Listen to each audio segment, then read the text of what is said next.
Hi, my name is Peter Feeney. I'm from HealthCap, liability insurer and endorsed carrier for the American Healthcare Association. And with me today is Christina Nechiporchik, corporate counsel for HealthCap. We're going to talk about arbitration agreements. So Christina, Happy? why would somebody consider arbitration agreements with their residents?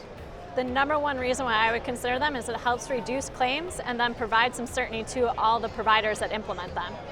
In what way do you think that it reduces claims? It decreases the chance of higher verdicts, which then makes those claims less attractive to the plaintiff counsels who want to have those seven-figure verdicts broadcast on their websites.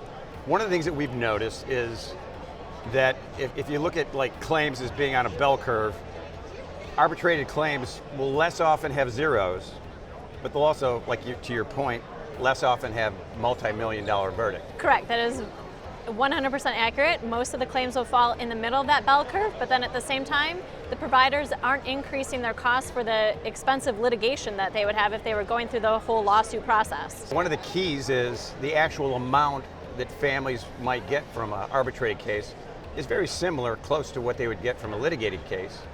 The difference is the expense of getting that verdict reached or that case resolved, and also the time. How much reduction in time would families actually get their money compared to a litigated case? A lot shorter time period. It does vary depending upon the jurisdiction, because there are some where it's slowly through the claim process, but we would say probably within the year.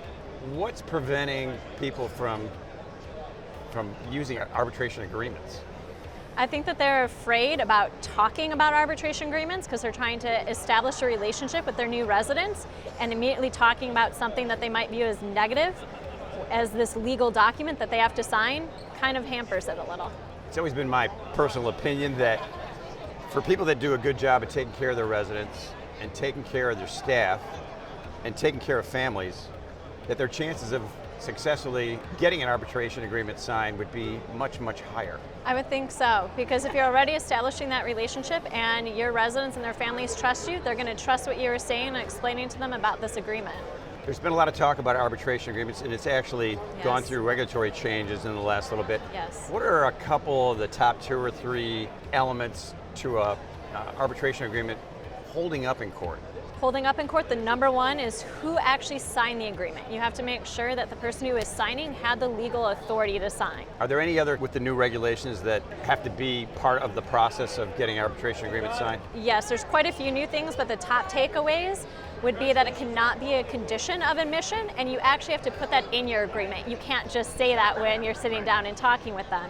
And then the next would be that you actually have to write your arbitration agreements in common language, so no legalese. All those things seem to me to be commonsensical. Yes. And if you're taking good care of your residents, staff, and families, that you're going to have arbitration agreements that are legible, that are clear, that people can understand, and that you'll likely get signed and will also hold up in court. Correct. Thanks, Christina. You're welcome. Thanks for being here today. For more information, go to healthcapusa.com.